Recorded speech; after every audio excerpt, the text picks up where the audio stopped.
Aujourd'hui,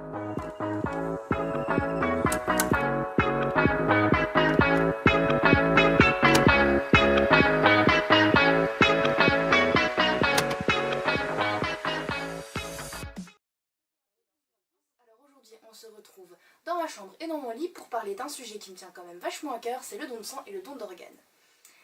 Alors pourquoi parler de ça? Tout simplement parce que je suis donneuse de sang et donneuse d'organes et je trouvais ça intéressant de pouvoir vous parler de mon vécu par rapport à ces expériences-là. Je vais commencer par le don de sang. Donc il faut savoir que le don de sang donc se fait tous les 4 mois, donc on peut donner son sang tous les 4 mois environ. Ça m'est déjà arrivé de redonner mon sang après 3 mois et demi ou 3 mois et une semaine ou quelque chose comme ça, mais c'est à accepté quoi, c'est juste le temps que le sang se refasse. Donc si vous voulez plus d'informations, je mettrai le lien en barre d'infos, c'est donc croixrouge.be. Donc voilà, vous pouvez aller visiter le site pour plus de renseignements. Donc je vais vous expliquer rapidement comment ça se fait et si vous avez des peurs, comment est-ce que vous pouvez les vaincre. Parce qu'il faut savoir que moi de base j'ai peur du sang, donc pour faire un don de sang c'est pas toujours marrant. Donc voilà, donc je suis O négatif, je le sais depuis très longtemps, et quand ma maman m'a appris que j'étais O négatif et qu'elle m'a dit que les personnes qui sont O négatifs peuvent donner du sang, qu'on est souvent en manque d'O négatif parce que ce sont des donneurs universels.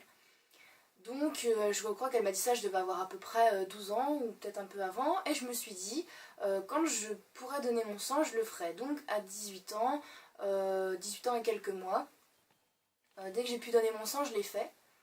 Donc voilà. Je savais pas tout de suite en fait que j'avais vraiment peur du sang. Les piqûres ça m'a jamais rien fait, mais le sang je savais pas que j'étais sensible comme ça. Donc en fait il faut savoir que la première fois que vous allez, vous avez un formulaire de plus à remplir que l'habitude, parce que quand vous rentrez vous avez un formulaire à remplir concernant vos derniers déplacements, vos derniers rapports sexuels, etc. Vous avez quelques questions comme ça. Ça se remplit très rapidement, je veux dire moi en général... Si je veux faire un don de sang, je prévois 20 minutes, le temps d'arriver, de faire mon formulaire, de passer chez le médecin juste après. Donc en fait, quand vous avez terminé votre formulaire, on vous envoie chez un médecin qui prend votre tension, qui vérifie votre taux de fer, ce genre de choses. Si vous avez un taux de fer pas assez suffisant, etc., on va vous donner des petites plaquettes. Donc moi ici j'ai terminé les miennes, donc je ne peux plus vous le montrer, mais en fait c'est des petites capsules, des toutes petites capsules rouges, donc même les personnes qui ont peur, qui ne savent pas, va les décacher, en fait c'est très facile parce que c'est vraiment petit. Et donc voilà, alors pour les filles, pas d'inquiétude, vous pouvez donner votre sang en ayant vos règles. Ça, je l'ai déjà fait plusieurs fois. Maintenant, prévenez quand même les médecins et puis vérifiez quand même que vous n'êtes pas... Enfin, moi personnellement, je ne l'ai jamais fait un jour où j'avais vraiment beaucoup mes règles, c'était au début ou à la fin. Parce que je trouve ça plus facile après pour tenir. Surtout quand il fait chaud, on perd beaucoup plus de sang et c'est pas forcément une bonne idée que de prendre trop de sang. Même si on n'en perd pas beaucoup, je trouve quand même que c'est plus facile de tenir, voilà.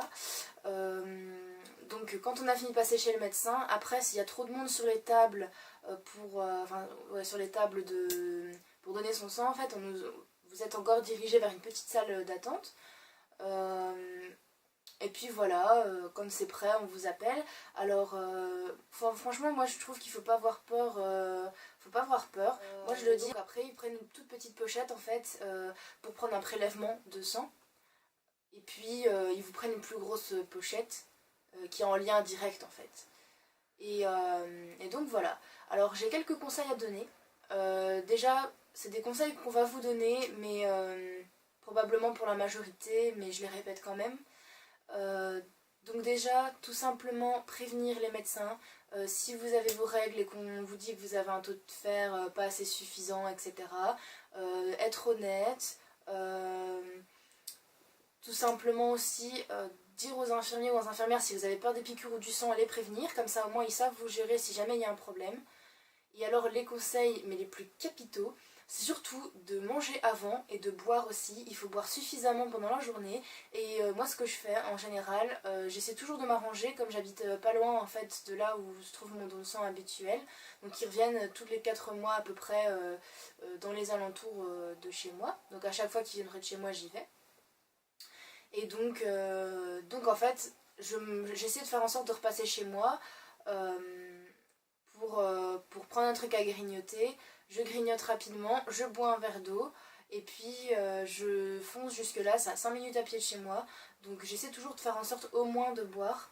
Même ça m'est déjà arrivé, par exemple, je rentre en fait, ça ferme à 19h, enfin ça s'arrête à 19h, et j'arrive près de chez moi à 18h50, eh ben, je fais attention à prendre de l'eau avec moi juste avant, et je bois de l'eau avant d'y aller. Alors quand c'est terminé, il faut savoir qu'ils vont aussi vous donner des choses à grignoter ou à boire.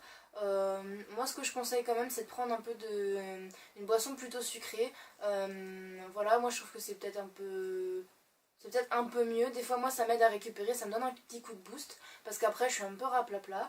Mais donc voilà, il n'y a pas de souci. Un dernier conseil que je voudrais donner, c'est parce que je l'ai vécu et j'aurais pas dû faire ce genre de bêtises. En fait, c'était il y a. Je crois que c'était mon avant-dernier don. Et donc en fait j'ai été à côté de mon école parce qu'ils faisaient un don de sang. Donc il faut savoir qu'en face de mon école de communication, en fait c'est une école d'infirmerie.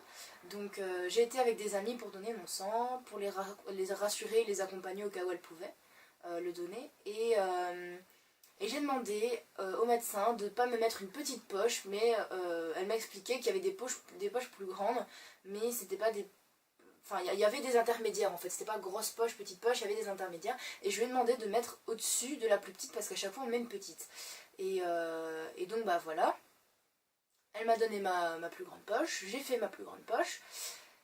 Et au final, juste après, une amie donc, devait aller chercher à manger, c'était juste avant l'heure du dîner.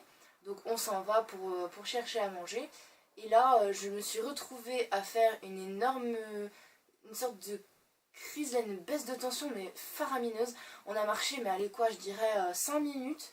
On est arrivé dans une boulangerie et là, il faisait un peu chaud. J'ai commencé à avoir la tête qui tournait, mais je vous jure, j'étais vraiment pas bien. Je suis sortie de la boulangerie où elle est partie chercher son repas. Et je savais vraiment plus me contrôler. Et j'ai même en ouvrant la porte, j'ai été beaucoup trop fort. Je voulais sortir, je transpirais, j'étais toute pâle. J'étais en train de faire un malaise. Carrément, j'ai dû m'adosser contre le mur de la boulangerie pour pouvoir respirer et reprendre mon calme tout doucement. Juste après, évidemment, j'ai bien mangé, j'ai bien bu, j'ai fait attention à bien rester calme. Et après, j'ai continué ma journée tranquillement. Donc voilà. Donc tout d'abord, je vais vous donner le lien que je mettrai également en barre d'infos pour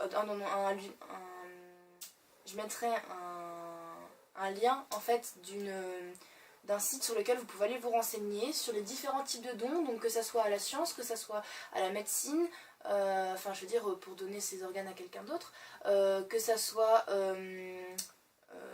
des dons du vivant, les dons post-mortem, etc. Et je vais vous parler un peu de mon expérience qui sera très rapide, beaucoup plus rapide que le don de sang, étant donné que le don d'organes on y va une fois, et puis bah, a priori basta. Donc voilà, donc le lien c'est healthbelgium.be, donc health.belgium.be.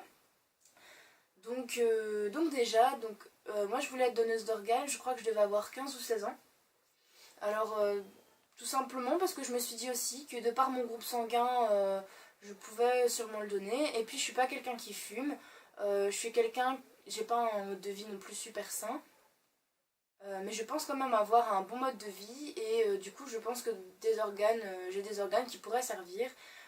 Je suis pas quelqu'un de croyante spécialement, donc enfin je suis croyante je veux dire, mais j'ai pas des croyances qui font que j'ai l'impression que si on m'ouvre le corps et qu'on prend mes organes je vais finir en enfer. J'ai pas ce genre de croyance, ce qui fait que sans problème je me suis dit je vais donner mes organes.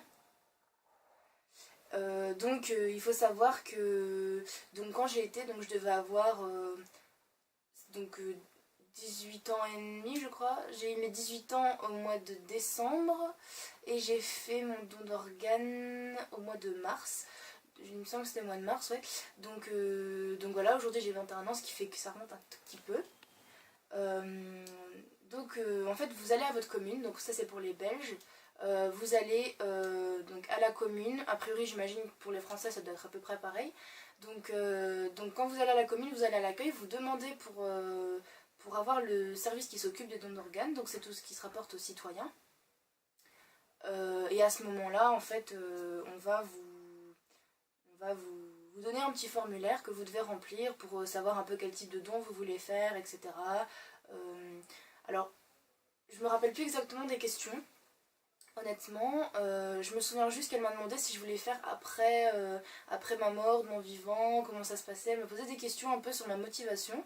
Je lui ai dit moi que c'était post-mortem, je voulais pas à un autre moment. Et donc voilà. Je me rappelle plus donc des questions qu'elle a utilisées, qu'ils ont utilisées à la commune. Maintenant je me souviens avoir posé une question et ça je trouve que c'est hyper important à dire.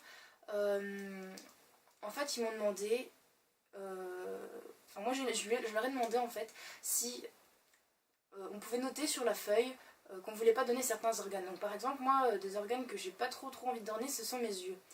Maintenant après je sais pas encore ce que je vais faire de ce côté là, mais en fait si on veut éviter de donner une partie de notre corps dans un don d'organes post-mortem, en fait on doit faire ça chez le notaire. Donc sur notre testament, donc là à ce moment-là ça devient payant, donc il faut savoir en tout cas en Belgique que le don d'organes est gratuit, qu'on remplit le formulaire gratuitement, on ne doit rien payer. Maintenant si on veut faire certains dons, etc., des dons particuliers à certaines personnes ou qu'on veut éviter de donner tel ou tel organe, donc là il faut aller chez le notaire et donc voilà, là c'est payant. Donc voilà, moi c'est comme ça que j'ai ressenti voilà, moi c'est ce que j'ai vécu par rapport au don d'organes. Donc moi je trouve ça super intéressant d'au moins vous renseigner parce que moi personnellement après ma mort, je voudrais donc être utile au maximum. J'ai souvent l'habitude de dire mon corps c'est un buffet, donc une fois que je serai morte, ben, servez-vous, je n'en ai plus rien à faire. Maintenant tout ce qui n'est pas utilisé chez une autre personne, moi personnellement je trouve que en fait c'est un projet qui a été développé par des Italiens, je trouve que c'est un chouette projet. Donc en fait c'est une capsule en forme d'œuf, on met les corps, un corps dedans dans une capsule, au-dessus on met une graine et en fait la graine d'un arbre et en fonction voilà, c'est nous qui choisissons la graine a priori et donc l'arbre pousse et en fait va puiser ses nutriments dans notre corps mort du coup. Et moi je trouve ça chouette comme idée, donc moi dans mon idéal ma mort serait comme ça. Maintenant voilà, après je sais que la mort est un sujet hyper tabou, mais je vous invite quand même à réfléchir tout du moins déjà au don de sang si vous pouvez le faire, parce qu'évidemment certaines personnes ne peuvent pas le faire. Et voilà, au niveau du don d'organes, bon, libre à vous, à chaque fois, hein, de toute façon, dans tous les cas, c'est libre à vous. Mais je trouve que ce serait vraiment une très bonne idée d'y réfléchir, dans le sens où nous, un jour, on en aura peut-être besoin, et moi, je serais hyper contente que quelqu'un ait pensé à donner son corps pour me sauver la vie, en fait. Donc voilà, je vous laisse, c'est tout pour l'instant. Je reviendrai probablement avec une prochaine vidéo avec un sujet un peu dans le genre, un sujet un peu de société. Sur ce, bah voilà, gros bisous, je vous souhaite une très bonne journée ou une très bonne soirée selon l'heure à laquelle vous regarderez la vidéo. Gros bisous.